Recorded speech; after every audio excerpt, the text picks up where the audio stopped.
High, আমি স্বাগতা। আজকের এই ভিডিওতে শেয়ার করব 2025 সালের নিয়ম অনুযায়ী আপনি যদি আপনার বিবাহকে রেজিস্ট্রি করাতে চান তাহলে সেখানে প্রয়োজনীয় ডকুমেন্ট কি কি লাগবে, প্রসেস কি আছে, ফিজ কত লাগবে, গভর্নমেন্টাল ফিজ বা কত লাগবে, বা কতদিন এই প্রসেসটার আন্ডারে থেকে কতদিন পরে আপনি সার্টিফিকেট হাতে পাবেন, সমস্ত কিছু আলোচনা করবো আজকের এই ভিডিওতে। আমি বলি, রেজিস্ট্রি ম্যারেজের মানে দু রকমের প্রসেস আছে।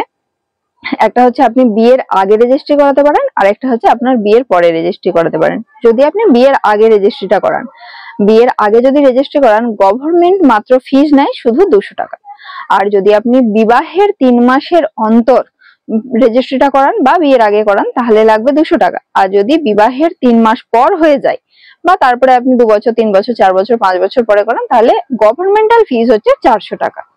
এবার আপনি ধরুন যখন অনলাইন ফিল আপ করবেন বা কোনো যে ম্যারেজ রেজিস্ট্রার যারা থাকে তাদের ওইখানে গিয়ে ফিল আপ করবেন, তখন কিন্তু আপনাকে প্রায় আজকের রেট ওয়াইজ মানে ধরুন 18ই নভেম্বর 2025 অনুযায়ী আপনাকে প্রায় 2400 থেকে 2500 টাকা চার্জ করা হবে।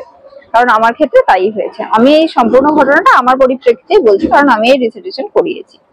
তো আমার বিয়ে হয়েছে 2023 সালে আর আমি রেজিস্ট্রি করাচ্ছি এই 2025 সালে। তো আমি যখন প্রথম কন্ট্যাক্ট করলাম আমাকে বলা হলো আমি যেদিন রেজিস্ট্রি অনলাইন প্রসেসটা ফিল আপ করবো তার ঠিক 7 দিনের মাথায় মানে 18 তারিখ ফিল আপ করলে সামনের 25 তারিখে আমাকে 3 জন সাক্ষী সহ আর হাজবেন্ড ওয়াইফ সহ গিয়ে উপস্থিত হতে হবে। আর যে সমস্ত ডকুমেন্ট লেগেছে তার মধ্যে বলি, আপনার এবং আপনার হাজবেন্ডের মানে হাজবেন্ড ওয়াইফ দুজনেরই কিন্তু সেম লাগবে।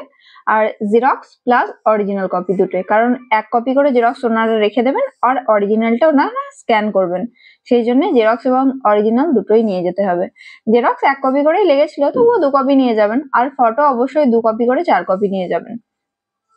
বলে দিই এবার হাজবেন্ড এবং ওয়াইফ দুজনের ক্ষেত্রেই বলছি, বার্থ সার্টিফিকেটের জেরক্স প্লাস অরিজিনাল, মাধ্যমিকের বোর্ড সার্টিফিকেটের জেরক্স প্লাস অরিজিনাল, মাধ্যমিকের অ্যাডমিট কার্ডের জেরক্স প্লাস অরিজিনাল, আধার কার্ডের জেরক্স প্লাস অরিজিনাল, ভোটার কার্ডেরও জেরক্স প্লাস অরিজিনাল। আর 3.5 বাই 4.5 সেমি হোয়াইট ব্যাকগ্রাউন্ডের কালার ফটো হচ্ছে 2 কপি করে। আরেকবার বলে দিচ্ছি, 3.5 বাই 4.5 সেমি হোয়াইট ব্যাকগ্রাউন্ড কালার ফটো, যেটা এসআইআর এর ফর্ম ফিল আপ করতে লাগছে, হোয়াইট ব্যাকগ্রাউন্ড কালার ফটো, এটা 2 কপি করে। আরেকটা জিনিস যেটা লাগবে, পোস্ট কার্ড সাইজের 2টো ছবি, যেটা হচ্ছে আপনার সিঁদুর দান যখন হচ্ছে সেই ছবিটা, আর যখন আপনার খই পোড়ানো হচ্ছে সেই ছবিটা। বিয়ের এই 2টো ছবি কিন্তু লাগবে, সিঁদুর দান এবং খই পোড়ানোর 2টো ছবি। এগুলো কিন্তু পোস্ট কার্ড সাইজের মানে 4/6 যেটা, সেটা হচ্ছে এই 2টো ছবি লাগবে। যেটা মেন কপি সেটা আপনার কাছে রেখে দেবেন, সেটার থেকে আরেকটা কপি বার করিয়ে নিয়ে চলে যেতে পারেন। আমার ক্ষেত্রে তাই করেছি, আমি আরেকটা কপি বার করিয়ে নিয়েছি, তারপরে সেখানে সাবমিট করে দিয়েছি। এই কটা ডকুমেন্ট অরিজিনাল প্লাস জেরক্স দুটোই কিন্তু নিয়ে যাবেন। জেরক্সের 1 কপি করে ওনারা সবই রেখে দেবেন, আর ফটো কিন্তু অবশ্যই 2 কপি করে নিয়ে যাবেন। হাজবেন্ড এবং ওয়াইফের Aadhaar card, voter card, birth certificate যেটা সেটা, মাধ্যমিকের বোর্ড সার্টিফিকেট প্লাস মাধ্যমিকের অ্যাডমিট, আর হোয়াইট ব্যাকগ্রাউন্ডের কালার ফটো 3.5 সেমি বাই 4.5 সেমি মানে 3.5 বাই 4.5 সেমি যে photo, white background colour photo, এগুলো নিয়ে যেতে বলা হয়েছিল। আর সাথে 2500 টাকা। আমি আমার কথা বলছি, আমি যে রেজিস্ট্রারের কাছে গিয়েছিলাম সেখানে চার্জ করেছে 2500 টাকা। এবার ধরুন আপনি অন্য কোনো রেজিস্ট্রারের কাছে গেলেন, তার চার্জ আরো বেশি হতে পারে বা আরো কম হতে পারে। তবে আগেই বলেছে গভর্নমেন্টাল ফিস হচ্ছে 400 টাকা আর 200 টাকা যদি আপনি বিবাহের আগে বা বিবাহের 3 মাসের মধ্যে করেন, তাহলে এটা লাগবে আপনার 200 টাকা আর না হলে 400 টাকা। এখানে একটা ব্যাপার হয়েছে, আমি 2025 সালের ফেব্রুয়ারি মাসে 12ই ফেব্রুয়ারি আমি অনলাইন ফিল আপ করেছিলাম, আমি নিজে থেকেই করেছিলাম, ল্যাপটপ থ্রু বাড়িতে করেছিলাম। যা যা সমস্ত ওই স্ক্যান করে ডকুমেন্ট যেগুলো বললাম সেগুলো আপলোড করেছিলাম, প্লাস এই যে চেক লিস্ট সেটা অবধি আমার এসে গিয়েছিল। আর যে মানে ম্যারেজের যে একটা পাসওয়ার্ড আইডি হয় না, আইডি পাসওয়ার্ড, সেটা অবধি চলে এসেছিল। তো আমার ভুল কি হয়েছিল, ওখানে যে মানে রেজিস্ট্রারের আন্ডারে মানে আমাকে ওই ফর্মটা সাবমিট করতে হয়েছিল সেটা আমি এডিএসআর করে দিয়েছিলাম। এডিএসআর মানে assistant additional district sub registrar, তার আন্ডারে দিয়ে দিয়েছিলাম। তো সেই জন্য আমার ফর্মটা মানে ওই এডিএসআর এখন আর কাজ করছে না। আমি ওখানে গিয়েছিলাম, ওই অফিসে গিয়ে আমি জানতে পারলাম যে আমাকে ওখান থেকে বলা হলো যে এখন কাজ হচ্ছে না, আপনি অন্য কোনো রেজিস্ট্রার দিয়ে করিয়ে নিন, মানে স্টেট গভর্নমেন্ট থেকে কোনো রেজিস্টার হচ্ছে না।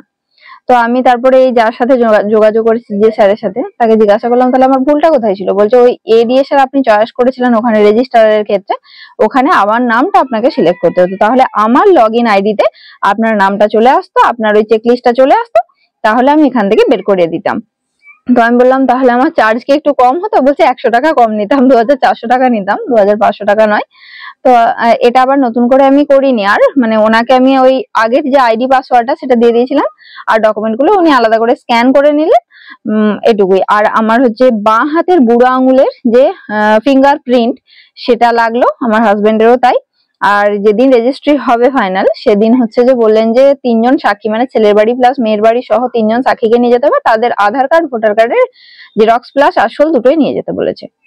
তাদের আর ছবি টবি কিছু লাগবে না, তবে দুবারই মিলে 3 জন গেলেই ভালো হয়, একবারই থেকে গেলেও হবে, তবে দুবারই মিলে 3 জন গেলেই ভালো হয় আর কি।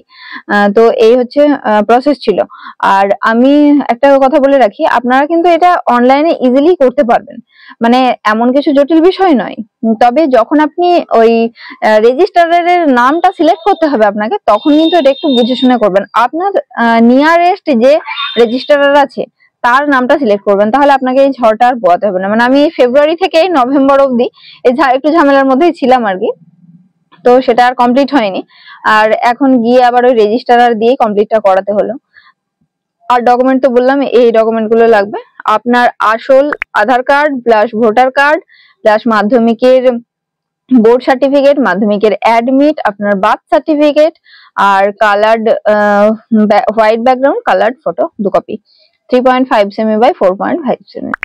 আর এগুলো অবশ্যই সঙ্গে নিয়ে যাবেন, সঙ্গে 2500 থেকে 3000 টাকা যে যেমন চার্জ করবে আর কি, সেটা আপনি জিজ্ঞাসা করে নেবেন, সঙ্গে টাকা নিয়ে যাবেন। আর যে তারিখে যাবেন তার ঠিক 7 দিনের মাথায় আপনাকে রেজিস্ট্রি সই করতে যেতে হবে, আর সেদিন 3 জন সাক্ষী সহ নিয়ে গিয়ে উপস্থিত থাকবেন।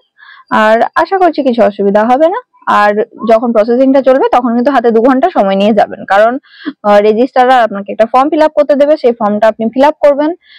উনি একটা জেল কালি, ব্ল্যাক কালারের জেল কালি পেন দেবেন, সেটা দিয়ে আপনাকে ফিল আপ করতে হবে ফর্মটা। সেই ফর্মটা দেখে দেখে উনি অনলাইন ফিল আপ করবেন, এবং আপনাকে যে সমস্ত ডকুমেন্ট গুলো বললাম সেগুলো দিয়ে উনি স্ক্যান করে রেজিস্ট্রিটা করে দেবেন। সেটাতে কিন্তু 2 ঘন্টা সময় লাগবে। আর তার সাথে আপনার যে বাঁ হাতের বুড়ো আঙুলের মানে যে আঙুলে আপনি ফিঙ্গারপ্রিন্ট দেবেন সেটা লাগবে, বুড়ো আঙুলের ফিঙ্গারপ্রিন্ট, বাঁ হাতের বুড়ো আঙুলের ফিঙ্গারপ্রিন্ট। আর হচ্ছে যে আর কিছু লাগেনি, আর ঘন্টা 2 সময় লাগবে, এটা হচ্ছে যে হাতে নিয়ে যাবেন। আর ওইখানে আরেকটা ব্যাপার বলে দিই, যদি হয়তো আপনার বিয়ের 3 থেকে 4 বছর পরে আপনি রেজিস্ট্রি করাচ্ছেন, আপনার বেবি আছে, তাহলে বেবির বার্থ সার্টিফিকেটও নিয়ে যাবেন, সেখানে ফিল আপ করতে হবে, একটা কলাম আছে। আর ওখানে একটা অপশন থাকে আর কি, ম্যারিটাল স্ট্যাটাস। যখন আপনি রেজিস্ট্রিটা করছেন, অনেকে হতে পারে যে বিধবা আবার নতুন করে বিয়ে করছে সেটা রেজিস্ট্রি করাচ্ছে, বা অনেকে হতে পারে যিনি ডিভোর্সি তিনি আবার বিয়ে করছেন, বা যারা অবিবাহিত আনম্যারিড তো আছে। আর যদি আপনার বেবি থাকে তাহলে তার বেবির বার্থ সার্টিফিকেট নিয়ে যাবেন, মানে চিলড্রেনের ডকুমেন্ট দিতে হবে। আর আর আশা করি কিছু লাগবে না, এই কটা জিনিস একটু মাথায় রেখে নিয়ে যাবেন, তাহলে দেখবেন আপনাকে আর ঘুরে আসতে হবে না। মানে আপনি যখনই যাবেন দেন এন্ড দেয়ার কাজ হয়ে যাবে, যদি রেজিস্ট্রারে সেরকম ভিড় না থাকে। ওই 2 ঘন্টা আমাদের তো সেরকমই লাগলো, 2 ঘন্টার মধ্যে কাজ মিটে গেল, বাস এটুকুই।